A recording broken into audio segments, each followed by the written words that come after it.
Welcome, everyone, to the Built for Anything audio experience podcast. I'm your host, your favorite vegan go getter, Hertz.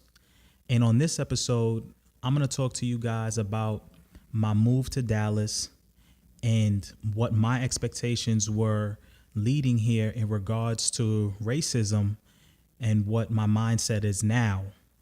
Also, yesterday was my birthday. So I'm going to talk about some interesting conversations that I had with some good people that I think you guys will find interesting. So stay tuned. Thank you for listening and enjoy the show. So let's get right into it. Now, yesterday is my birthday, August 19th. And, it's funny because a lot of people are scared of their birthdays. I don't know if it's like a midlife crisis or people are just afraid of getting older. And, my motto is you can't stop getting old, but you don't mean you have to be old, if that makes sense. Right.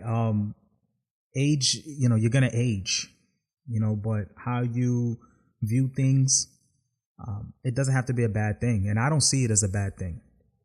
I woke up yesterday and I was grateful for the experiences that I had in my life. And I just look at it as another chapter, another opportunity for me to achieve the goals that I set for myself. But I also realized that as I got older, I'm less, I'm more humble. Things that I used to really be excited about, I'm not really as excited about. I'm not into the same things.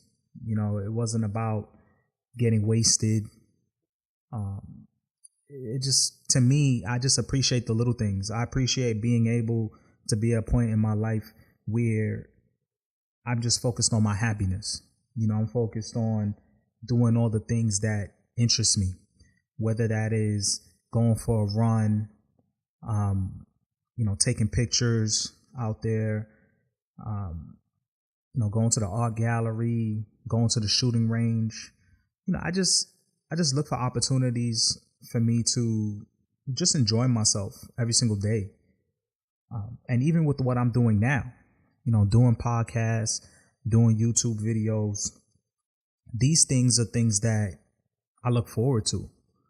And for me, I want to be at a point in my life where I'm able to do the things that make me happy and hopefully be able to monetize those things, because I truly feel like as long as you do what you love, it never feels like work.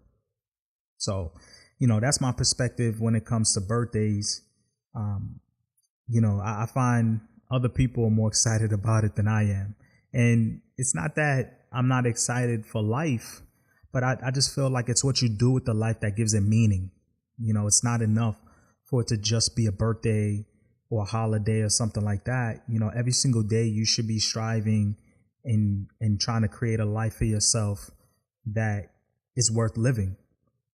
And that's where I'm at right now in my life. I feel like every day is my birthday. Every day I'm able to wake up, have food in the fridge, gas in the car. Hey, I got all my limbs, all my faculties with me. I can make things happen. So I don't make a big hoopla of it, but I just wanted to share that with you guys, my perspective when it comes to birthdays. But I had an interesting day because the conversations that I had throughout the day, I realized later on in the night how much they were all connected. I had someone reach out to me on Facebook and, told me happy birthday. That's, that's where everybody tells you happy birthday at. And, he had some questions because he said, I noticed that you moved to Dallas.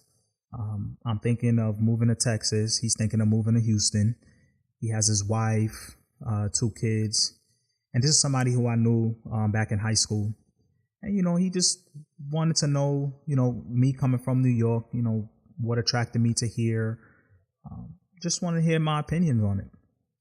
And so I've had conversations like that with many people. I've done videos stating, why I relocated, what are some of the tips, and I never thought I would get the reaction that I get. A lot of people tell me all the time how much it's helped them in their decision making. And it's interesting because when I was going through the process, I couldn't really find a resource or people online that had the point of view that I had, that was able to share their experiences in their relocation. I couldn't really find anything. So that's what prompted me to make a video that I felt like I would be looking for. And, lo and behold, a lot of people are impacted by it. And I'm happy. I'm happy that it was received well. And so, this friend of mine's, he asked me, specific questions. And I'm not going to go over the whole conversation, but I'm going to highlight some key points. He mentioned to me how comfortable he is with New York. And basically he's in a situation where he would like to stay in New York, but his wife, wants to explore the options. She wants to come to Texas. And so what I realized is, and without him even saying it, is that people are very, very comfortable. And I noticed that when you're too comfortable, you're scared of change. And for me, it's funny because I was so comfortable with New York that I felt like I needed to get away from it. I needed to get out of that comfort zone. And not everybody's like that, which I understand. But what it boiled down to was that change. And I understand change isn't easy for everyone. And the first thing I told him was that, listen, Dallas or Texas in general, Houston is not like New York. Nowhere is like New York. Because, it's a different energy in New York. You can get on the train, you can get to anywhere in the city. It's a multitude of businesses, a multitude of people. It's easy to fall in love with. And so for me, I felt like I got to a point where I got so comfortable that it just wasn't interesting to me anymore. I felt like I was trapped. I wanted to experience different things, and I wasn't going to get that in New York. You get so caught up with the hustle that you don't realize how much you're missing out on. And so, we was having this conversation, and, I expressed to him some key points, the difference in weather, no state income tax, obviously the cost of living, etc., etc. And one other question that he asked me, which ties into some of the other conversations that I want to tell you about, he also asked me about, which I call the elephant in the room, and he's kind of said it in a subtle way, like, well, I know New York is a Democratic state and Texas is Republican. It's a red state. How did you fit in? Do you find that it's more racist there? And so, I kind of knew what he was alluding to because, I'm going to be honest with you guys. Before moving to Texas, that was a concern that I had, people close to me had. And so it wasn't until I came up here and experienced it for myself that I was able to kind of see that it's really not like that. But, let me just rewind a bit. When I was thinking of moving here, I remember talking to a friend of mine's, and he's white, he's Caucasian.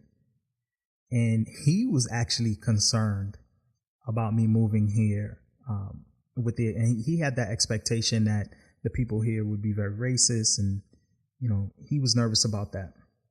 And he actually introduced me to another group of friends of the family for him that was moving to Dallas area around the same time I was considering moving. And he got me in touch with them.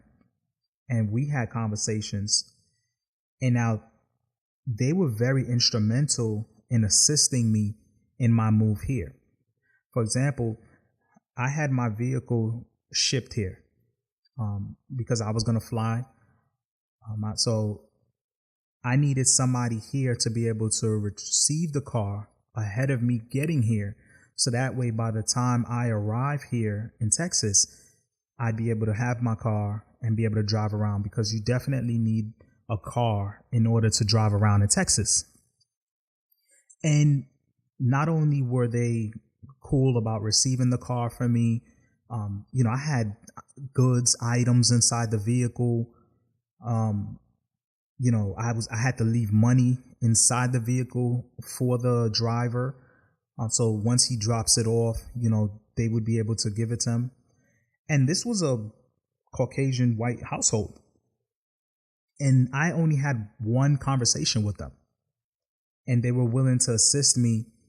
And so I told him that you got to understand that racism is everywhere. Okay, let's not be naive and think that it only exists outside of New York. And I even gave him a story of when I was in New York. I remember I was dating a girl, and she was Latin. She had a Latin background. I'm not gonna give out too much because I don't want to put the person on blast like that. But bottom line is this: we were dating for a while. I want to say a couple months, and what I noticed is that this person would never, they wouldn't have me meet their father.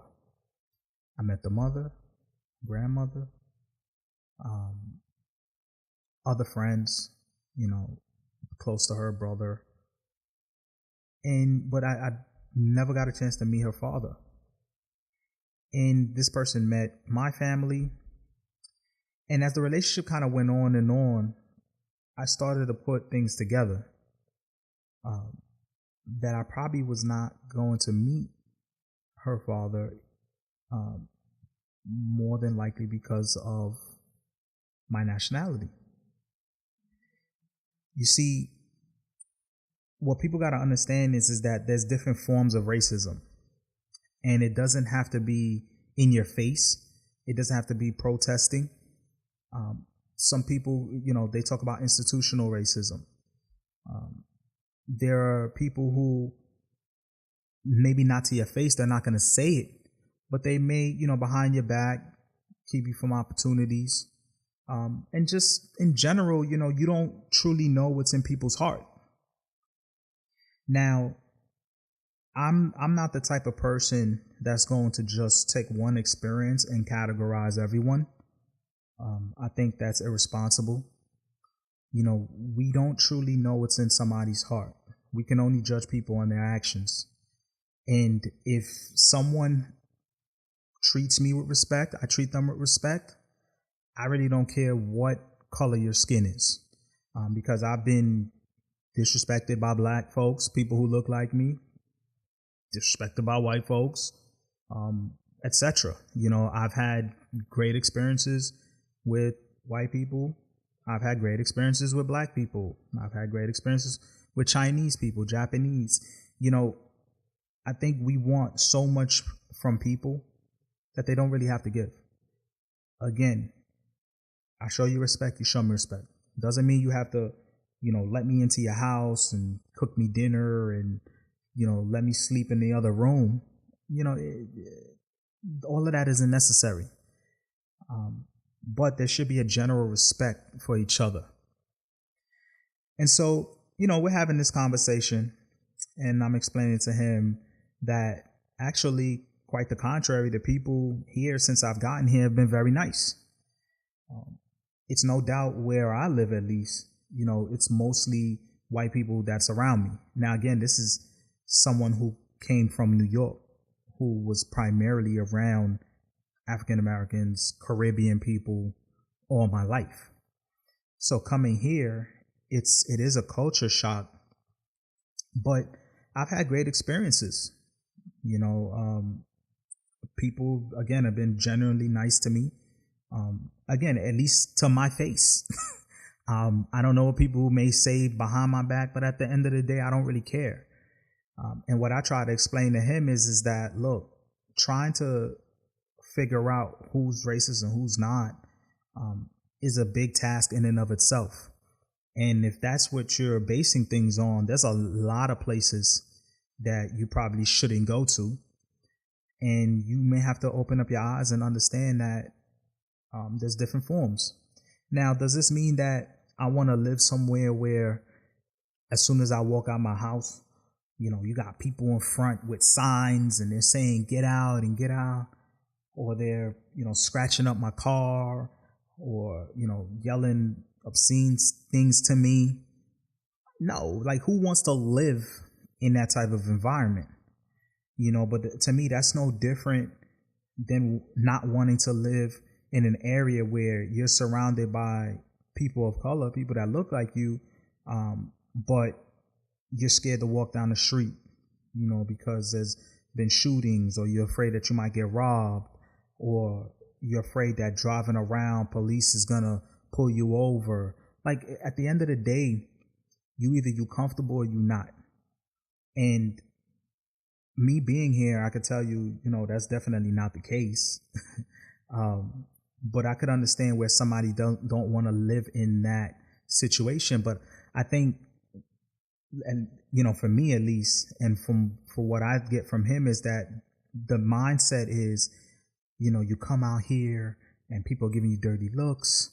Or, you know, you might find signs up in businesses, and it's just not like that. It's totally not like that.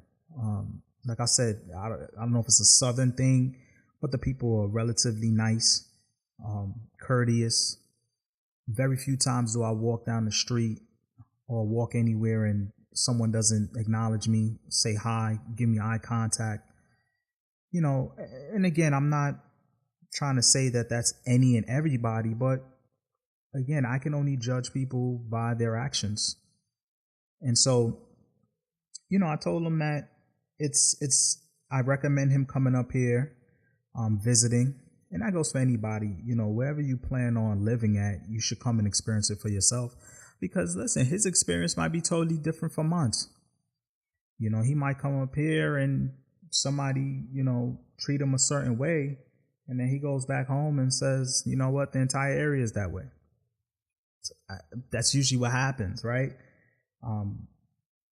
But I, you know, I encourage him, and I encourage people who listen, that don't try to categorize and lump up a group of people based on the actions of a few.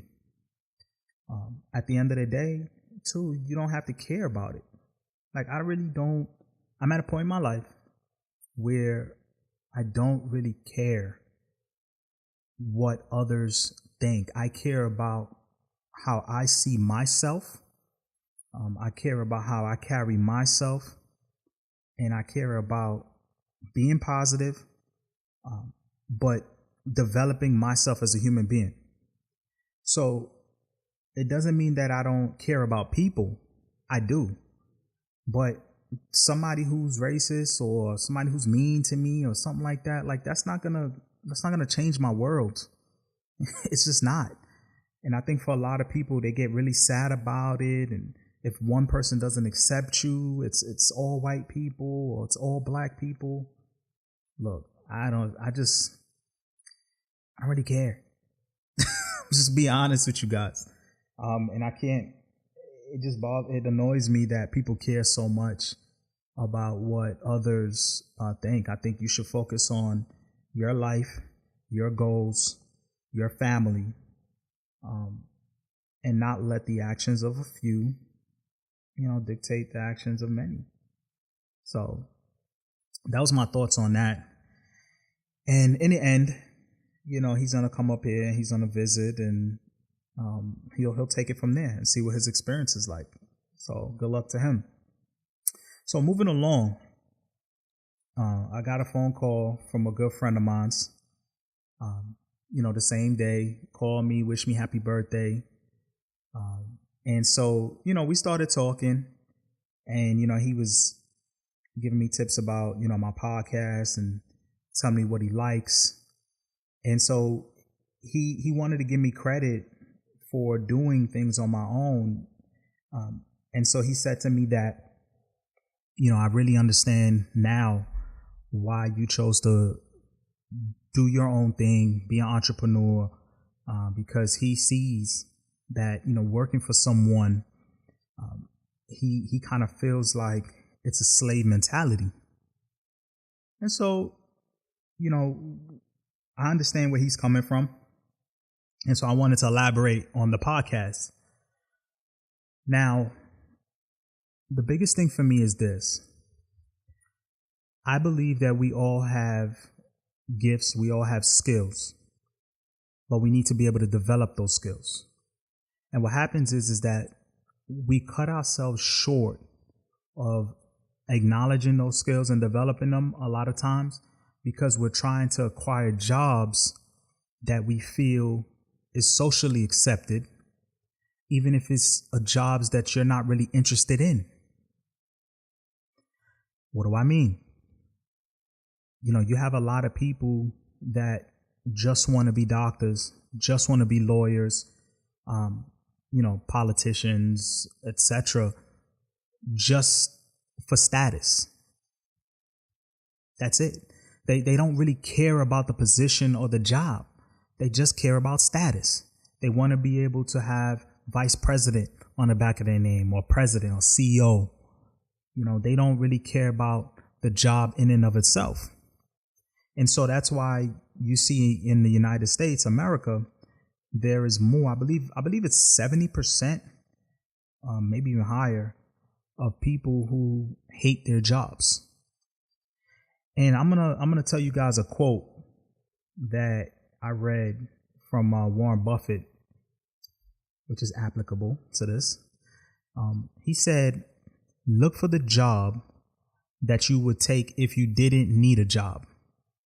Now that's powerful, because when you think about it, what he's really saying is that a lot of times people take a job for money.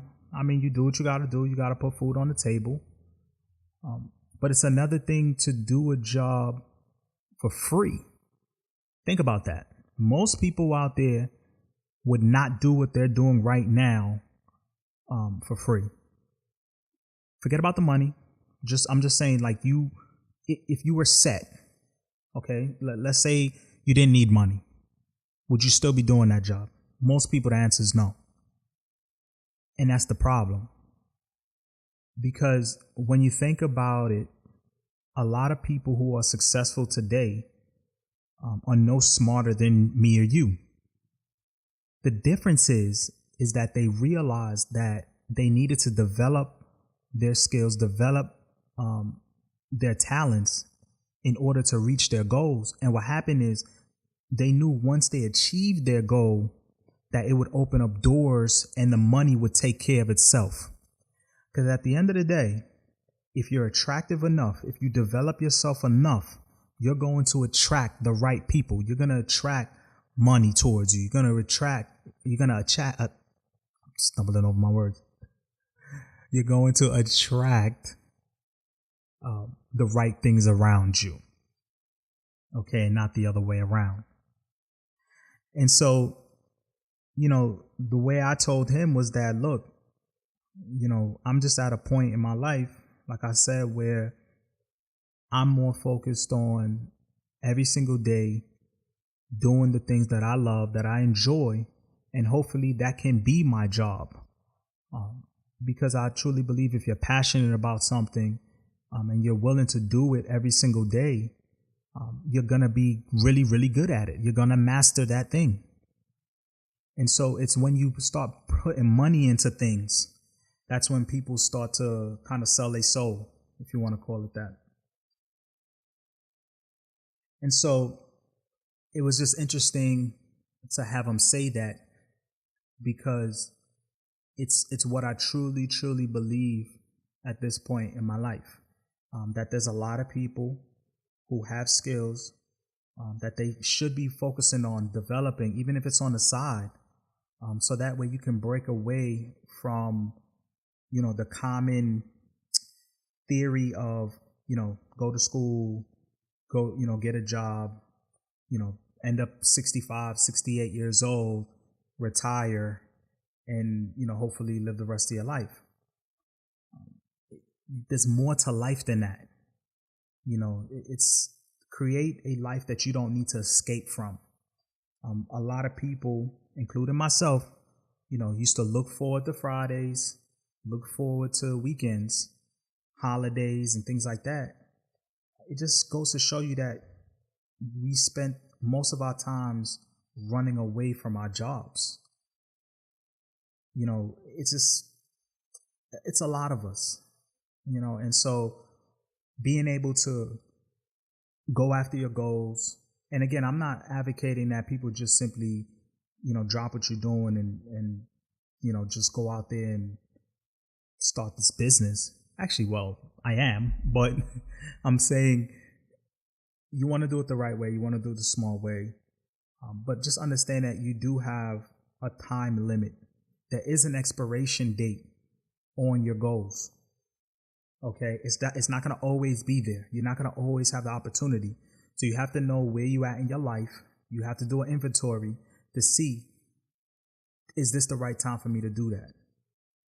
And that's why I say, perfect thing is, especially if you right out of college or if you're living home with your folks, this opportunity for you to take risks. You don't have to take that risk, when you have kids and, family and things like that. It becomes very hard. So for me, I wanted to be able to take that risk now, in order to try to create something that I can be very, very proud of later on in my life. And again, don't get me wrong, this is not the easy route. Working for yourself, being an entrepreneur, starting a business, it's stressful.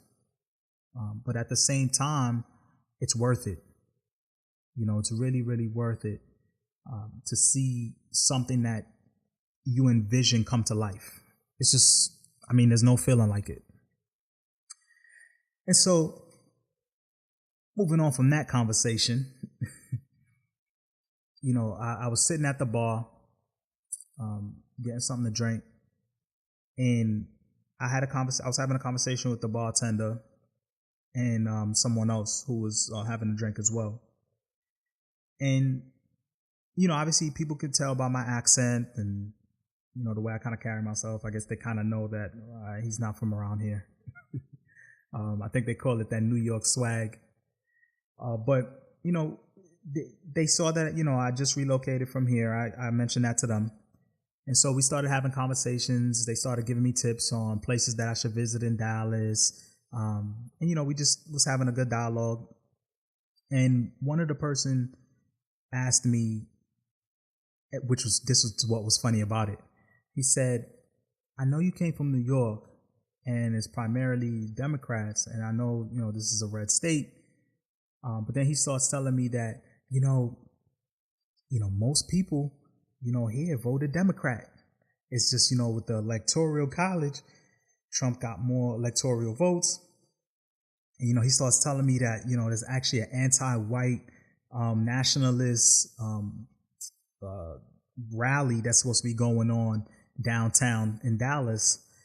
And I think he was, as you can tell, this is a white person, but he was almost trying to tell me or almost try to convince me hey man, we're on your side. And I just, I stopped him. I said, look, man, I don't believe in trying to categorize people based on their political beliefs. Okay. I hope that when you interact with me or I interact with someone, that it shouldn't matter whether they're a Democrat or Republican. I feel like this is just another way to kind of separate us and put a stigma around, put a category on people. And I said to him that at the end of the day, when it comes to politics, you should vote for whoever is in alignment with your political beliefs. What affects me may not affect you. What affects you may not affect me. I think the issue is that it's easier to just put a blanket statement and say, for example, oh, Republicans is for the rich, Democrats is for the poor, the middle class, or all white people are Republicans and all black people are Democrat. I just think that's just a very lazy way of thinking. Of course not. At least what it should be is that you vote for who it is that you feel is going to apply the changes necessary that's going to impact your life the most. You're never going to get everything, but you go for who you feel is more in alignment with your beliefs. And that's it. Meaning I should be able to have a conversation with somebody if they're Republican and I'm Democrat. If I'm Republican and they're Democrat, that shouldn't make us, I shouldn't be able to look at that person and feel like just because they're Republican, oh, they think they're better than me, or, they don't care about black people, or they're racist or anything like that. Listen, there are people who are Republican that are good people. There are people who are Democrats that are good people. And listen, I'll go even further. There are black people that are Republican. There are white people that are Democrats. There's no, we got to kind of get away from this whole blanket statement of this group of people does this and that group of people does that. It's just not the case. I'll put it to you like this. That's like if somebody gets robbed by a black person, for example, is it okay if they run around and they say every black person is a thief? Of course not. And vice versa. White person does something to you. Can you walk around and say every white person thinks this, every white person think that? Of course not. And so he actually appreciated what I said and said, man, I actually appreciate you saying that because I think that that's how things should be. And he proceeded to say that he's more, I guess he kind of described it as kind of being in the middle. But at the same time, I think it's a difficult thing because we see what's going on with President Trump. There are things that he's doing that a lot of people don't like. There are things that he's doing that some people do like. And so we're at a point right now in society where we can't even disagree. People are quick to call you coons just because you don't share the same,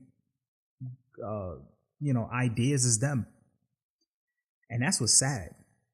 We should be able to have, dialogue without having to feel attacked on who we are as a person. It's just that's the part that kind of bothers me the most. And I think a lot of it is due to people not wanting to do their research. A lot of it has to do with people having this mindset of they got to have people that represent them. I call it like this idol syndrome. We want to appoint someone so bad. And really when it boils down to it, a lot of the change and again, this is my opinion, a lot of the change I believe that we need to happen or we want to happen, we got to think about it from a political standpoint, economic standpoint. And when we really start thinking about it from an economic standpoint, we need to start building up people to be our representation of our communities. We need to start creating our own politicians, homegrown individuals who understand here's what we need to happen in our community. And when we put you in office, this is what we need you to do. Now, if you don't do this, we will get you out. Right? Because when it comes to politicians, you shouldn't tell them what you want them to do. You shouldn't be asking, right? You should tell them.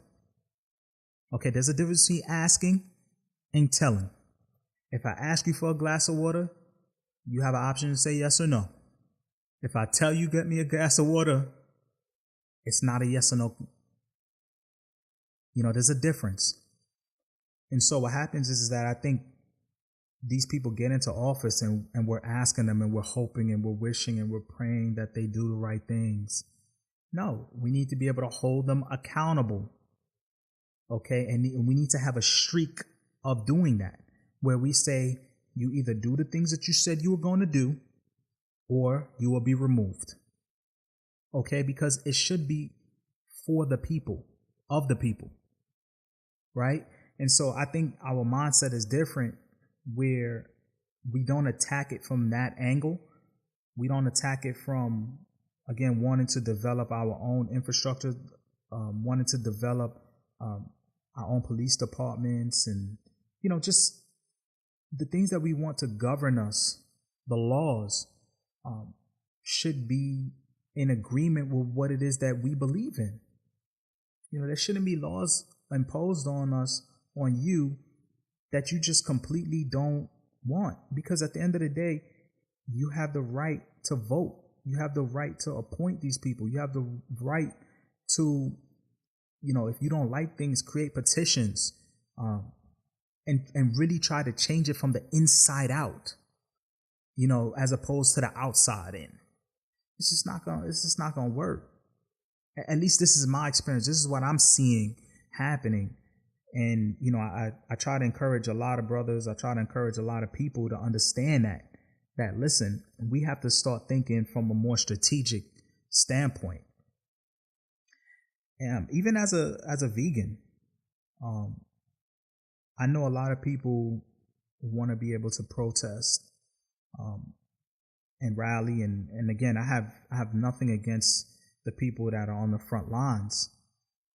But I think we also have to understand that this is a battle that we have to not only be creative, but we have to meet the opposite side on their level, or at least attempt to.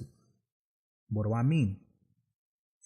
Again, when you look at what's happening with commercials, schools, right? And again, I'm just talking about veganism. I'm talking about meat. Right? The meat industry, dairy industry, they're winning because they got these commercials running all day.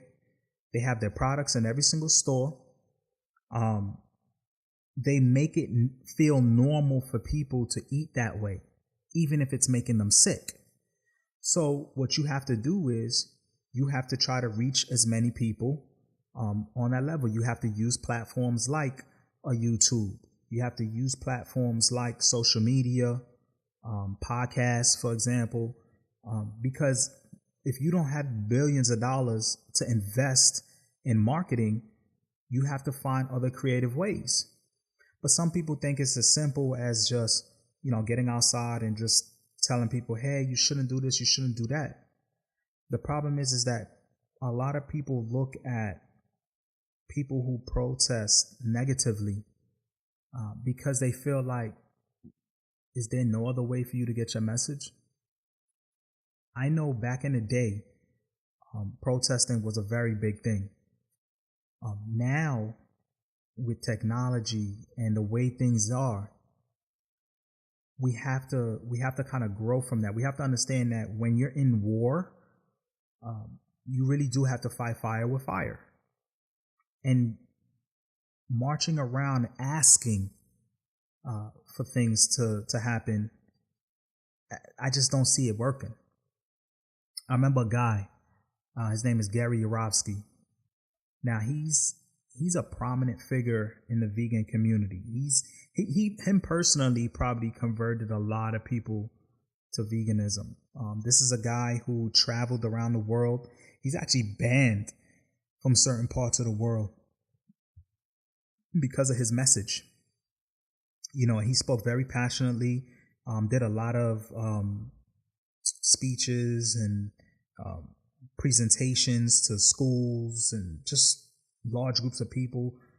This guy's been doing it for many years. And I'll never forget, there was one thing that he said that connected with me was that he remembers he was doing a lecture and he asked somebody, he said, please stop eating meat. it's killing these animals. These animals deserve to live. He said, he begged the person. He said, please, like, stop. If I could beg you, if I could ask you, just consider it. The guy looked at him and he said, no. No, flat out, no. And the reason why, and what he said, Gary, he said at that point he knew, he's like, listen, if I could just ask you to do it, I would ask every single person. I would be as sincere as possible. The reality is that he knows it's not going to get him nowhere. Asking you ain't going to get you nowhere. Forcing you isn't going to do it either. But he understood that the best thing that he could do was keep his message out there. And those that will come around, but he wasn't going to suppress his message. Okay? He wasn't going to act like I could just ask you nicely and it was going to change.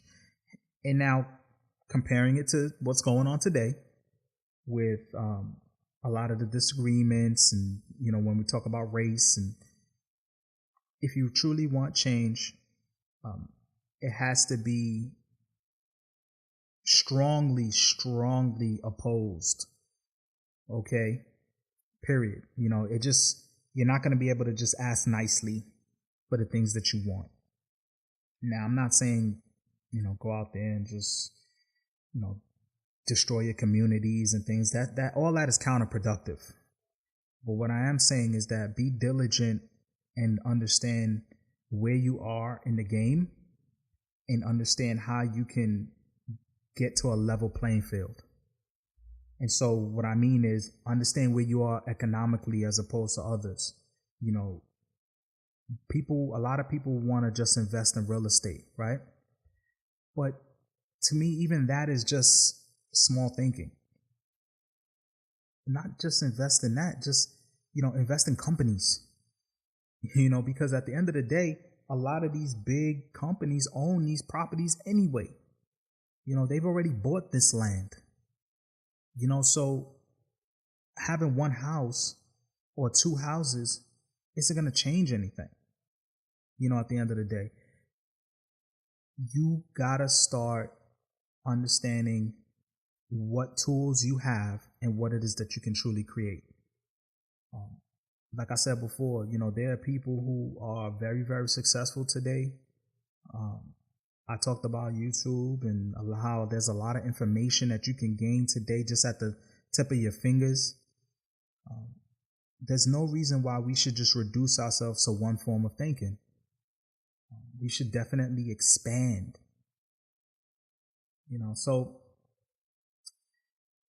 obviously when you have big dreams, you got to have big actions to follow it up. And I think people try not to think big because they don't want to put in that big effort.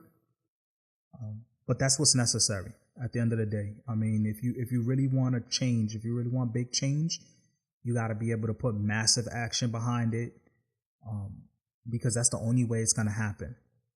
So, guys, I'm going to wrap it up here. Hopefully that wasn't too intense for you guys, because I know, a lot of people get very sensitive when we talk about culture, racism, and things like that. Listen, this is a podcast where I want to be able to talk about politics. I want to be able to talk about sports, and just a number of different things, because I feel like everything is connected to each other. Okay, so you're always going to find some sort of a message from this podcast. And going forward, I am going to be having interviews with other people as well, who basically I want to be able to provide you guys great information, great insight, to help you personally, professionally, and help you improve as an individual, as well as health and wellness. I'm very big on that. I believe in, like I said before, taking care of your body, especially as you get older. So definitely I'm going to share a lot of tips and a lot of my resources on this podcast as well. I'll catch you on the next episode. Peace and love.